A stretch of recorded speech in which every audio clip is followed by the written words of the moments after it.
दोस्तों, तालिबान ने ईरान से लगी सीमा पर भारी संख्या में वेपन्स की तैयारी कर दी है और वॉर होने पर 24 घंटे में ईरान को हराने की चेतावनी दे डाली है। दोनों देशों के बीच पिछले दिनों भारी गोलीबारी देखने को भी मिली थी, जिसमें 3 लोगों की मौत हो गई थी और कई लोग इंजर्ड हो गए थे। दोस्तों, आखिर 2 मुस्लिम देश अफगानिस्तान और ईरान के बीच ऐसा क्यों हो गया है कि दोनों देश आपस में लड़ाई करने को तैयार हैं? चलिए दोस्तों, आज के वीडियो में आपको अफगानिस्तान और ईरान के बीच हो रहे ताजा विवाद के बारे में विस्तार से जानकारी दे देते हैं। दोस्तों, वैसे तो तालिबान और ईरान के रिश्ते शुरू से ही बेहद उतार चढ़ाव वाले रहे हैं।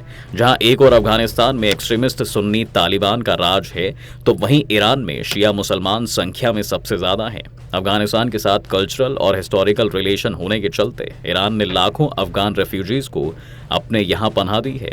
इसके बावजूद भी तालिबान और ईरान के रिश्ते खटास भरे रहे हैं। करीब 1 सेंचुरी से अधिक समय से ईरान और अफगानिस्तान के बीच चल रहा हेलमंद नदी विवाद इन दिनों फिर से चर्चा में आया है। अफगानिस्तान और ईरान के बीच सबसे लंबे से चली आ रही कंट्रोवर्सी का सबसे बड़ा कारण हेलमंद नदी ही रही है। हालांकि 1973 में दोनों देशों के बीच इस पर एक ट्रीटी भी हुई थी, जिसके अकॉर्डिंग अफगानिस्तान ईरान को हर साल 820 मिलियन क्यूबिक मीटर पानी देता है। लेकिन ईरान लंबे समय से अफगानिस्तान पर हेलमंद नदी पर डैम बनाकर पानी रोकने के आरोप लगाता आया है। अब फिर इसी पानी को लेकर दोनों देशों में वॉर की सिचुएशन पैदा हो गई है। ऐसा देखा गया है कि ईरान कई सालों से पानी को लेकर दिक्कतों का सामना करता आया है। मिडिल ईस्ट के गर्म और सूखे क्षेत्र में बसे ईरान में हर साल 240 से 280 मिलीमीटर ही बरसात हो पाती है, जो कि वर्ल्ड एवरेज के 990 मिलीमीटर से काफी नीचे है। देश के ईस्टर्न पार्ट में तो सालाना मात्र 115 मिलीमीटर ही बरसात हो पाती है। ये एरिया भयानक वाटर क्राइसिस का सामना करता रहा है।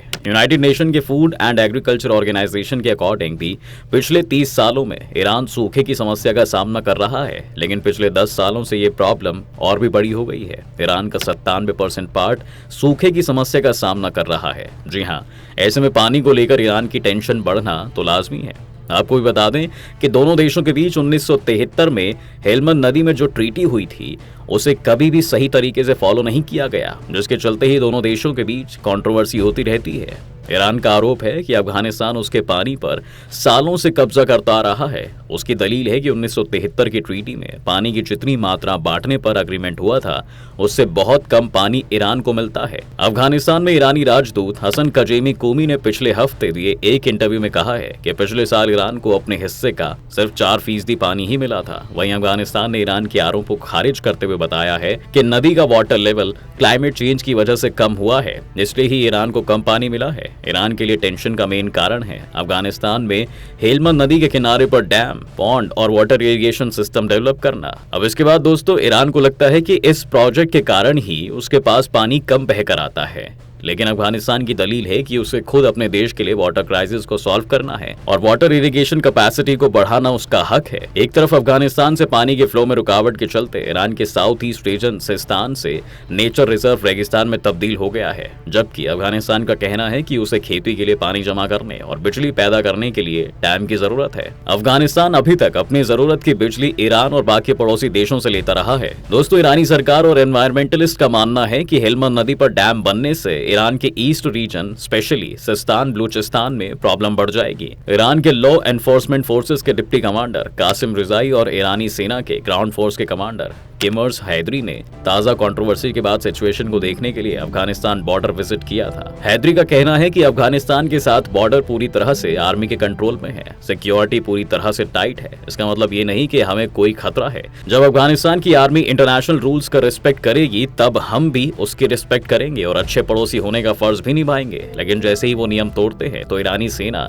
पूरा डटकर मुकाबला करेगी। वहीं तालिबान कमांडर अब्दुल हामिद खोरासानी ने ईरान को चेतावनी देते हुए कहा था कि जैसे हम अमेरिका के खिलाफ लड़े थे, उससे कहीं ज्यादा जोश के साथ हम ईरान के खिलाफ लड़ेंगे। ईरान को तालिबानी नेताओं के पेशेंस का थैंकफुल होना चाहिए। अगर तालिबान के सीनियर नेता हमें इजाजत देते हैं, तो हम ईरान पर 24 घंटे में जीत हासिल कर लेंगे। ऐसे में सवाल यह है दोस्तों कि तालिबान के पास वह कौन सी ताकत है जिसके बलबूते वह ईरान पर 24 घंटे में फतेह का दावा कर रहा है और ईरान की राजधानी तेहरान में झंडा लहराने का दम भर रहा है। दरअसल हाथों में मॉडर्न वेपन, रॉकेट लॉन्चर और बख्तरबंद गाड़ियों के साथ नजर आने वाले तालिबानी लड़ाके मेड इन अमेरिका के आर्म से लैस हैं। मतलब जो हथियार अफगानिस्तान छोड़ते समय अमेरिका की फौज छोड़ गई थी, अब तालिबान उन्हीं वेपन्स का इस्तेमाल अपने पड़ोसी देश के खिलाफ कर रहे हैं। ये वो हथियार हैं जिससे दुनिया की सुपर पावर की आर्मी वॉर लड़ती है।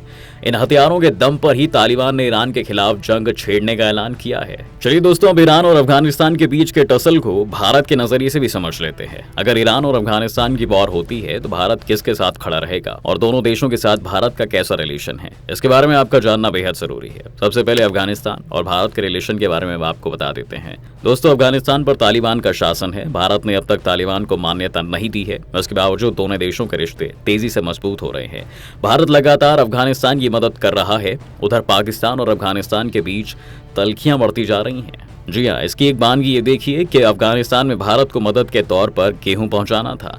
भारत ने पाकिस्तान की बजाय ईरान के रास्ते अफगानिस्तान तक मदद पहुंचाई। अभी आगे भी इस रास्ते मदद पहुंचाई जाएगी। United Nation World Food Programme के एक स्पोक्स पर्सन ने हाल ही में ये बताया है कि आने वाले महीनों में भी अफगानिस्तान को 20,000 मीट्रिक टन गेहूं भारत की तरफ से हेल्प के रूप में मिलने वाला है। ऐसे में सवाल उठ रहा है कि तालिबान शासन के बावजूद आखिर क्यों भारत अफगानिस्तान से दोस्ती का दायरा बढ़ा रहा है? भारत को इससे कैसे फायदा मिल सकता है? आइए इसे भी समझ लेते हैं। दोस्तों, हमेशा से ही भारत अफगानिस्तान की मदद करता रहा है। तालिबान शासन आने के बाद भी भारत ने मदद नहीं रोकी है। अभी भी हर साल कई हजार मीट्रिक टन गेहूं के अलावा भारत मेडिसिन और दूसरे फूड आइटम्स मदद के तौर पर अफगानिस्तान को भेज रहा है। हाल ही में बजट में भी अफगानिस्तान को मदद के लिए 200 करोड़ रुपए सैंक्शन किया गया है। कुल मिलाकर देखें तो पिछले कुछ वर्षों में भारत ने कई तरह के प्रोजेक्ट्स के जरिए अफगानिस्तान को 4 अरब डॉलर से भी ज्यादा की मदद भेजी है। अफगानिस्तान को एशिया का चौराहा कहा जाता है। इसी के चलते ये स्ट्रैटेजिक तौर पर काफी इंपॉर्टेंस रखता है। यह साउथ एशिया को मिडिल एशिया और मिडिल एशिया को वेस्ट एशिया से जोड़ता है। भारत का कॉन्टैक्ट ईरान, अजरबैजान, तुर्कमेनिस्तान तथा उज्बेकिस्तान के साथ अफगानिस्तान के जरिए ही होता है। इसलिए अफगानिस्तान भारत के लिए बहुत जरूरी है। अफगानिस्तान जियो स्ट्रैटेजिक नजरिए से भी इंडिया के लिए इंपॉर्टेंट है। ऐसा इसलिए क्योंकि यह भारत और मिडिल एशिया के बीच लोकेटेड है, जो ट्रेड की फैसिलिटी देता है। यह देश स्ट्रैटेजिक रूप से तेल और गैस के भंडार मिडिल ईस्ट और मिडिल एशिया में लोकेटेड है। इसलिए अफगानिस्तान पाइपलाइन रूट्स के लिए भी इंपॉर्टेंट है। इसके साथ ही अफगानिस्तान कीमती मेटल्स और मिनरल्स जैसे नेचुरल रिसोर्सेज से भी भरपूर है। वहीं भारत के नजरिए से ईरान की बात करें तो ईरान भारत के लिए हमेशा से एक अच्छा स्ट्रैटेजिक पार्टनर रहा है। ईरान SCO का परमानेंट मेंबर बनने वाला है। उसका मेंबरशिप के लिए सभी जरूरी प्रोसेस पूरी कर ली गई है। अब सिर्फ फॉर्मल अनाउंसमेंट ही बाकी रह गई है। आपको बता दें कि SCO शंघाई कोऑपरेशन ऑर्गेनाइजेशन है, जिसमें भारत, पाकिस्तान, चीन के साथ साथ 8 देश शामिल हैं। ईरान के साथ भारत ने नए सिरे से अपने रिलेशन को बढ़ाने की कोशिश तेज कर दी है। अभी हाल ही में NSA अजीत डोभाल ईरान की यात्रा पर गए थे। दोस्तों, हम सब जानते हैं कि किसी भी देश के लिए उसका नेशनल इंटरेस्ट सबसे इंपॉर्टेंट होता है। 2019 से पहले भारत अपनी नीड का 11% तेल ईरान से इंपोर्ट करता था, लेकिन 2019 में जब अमेरिकी ट्रंप एडमिनिस्ट्रेशन ने ईरान पर बैन लगाया तो क्रूड ऑयल और बिजनेस के फील्ड में गिरावट आ गई। जहां तक दोनों देशों के ट्रेड में गिरावट की बात है तो ये जाहिर है कि जब हम तेल इंपोर्ट के इतने बड़े हिस्से को लेना बंद कर देंगे तो बिजनेस में गिरावट आ ही जाएगी। लेकिन अब ईरान के साथ भारत अपने रिलेशन को फिर से आगे बढ़ा रहा है, जो भारत के लिए बेहद जरूरी है। ईरान एक कोस्टल कंट्री है, इसलिए सेंट्रल एशिया में ट्रेड करने के नजरिए से हमारा उनसे रिलेशन होना बेहद जरूरी है। सेंट्रल एशिया में अफगानिस्तान हो या फिर मिडिल एशिया के बाकी देश, इन तक भारत ईरान के मीडियम से ही पहुंच सकता है। एक और इम्पोर्टेंट बात यह है कि दोस्तों, हाल ही में एक नया अलाइनमेंट भी बन रहा है। जी हाँ, जिसमें चीन की नजदीकी ईरान के साथ दिख रही है। इसके अलावा कई मुद्दों पर पाकिस्तान के साथ भी ईरान के रिलेशन मजबूत हो रहे हैं, जिसे भारत चुपचाप बैठकर नहीं देख सकता है। तो दोस्तों, हमने आपको ईरान और अफगानिस्तान दोनों के साथ भारत के रिलेशन के बारे में बताया। ऐसे में भारत के लिए ईरान हो या अफगानिस्तान, दोनों ही इंपॉर्टेंट हैं, क्योंकि भारत की असली लड़ाई चीन और पाकिस्तान जैसे दुश्मनों से है। तो कैसी लगी आपको हमारी ये वीडियो? अपनी राय हमें कमेंट बॉक्स में जरूर लिखिए। वीडियो को लाइक कीजिए और हमारे चैनल को सब्सक्राइब भी कीजिए।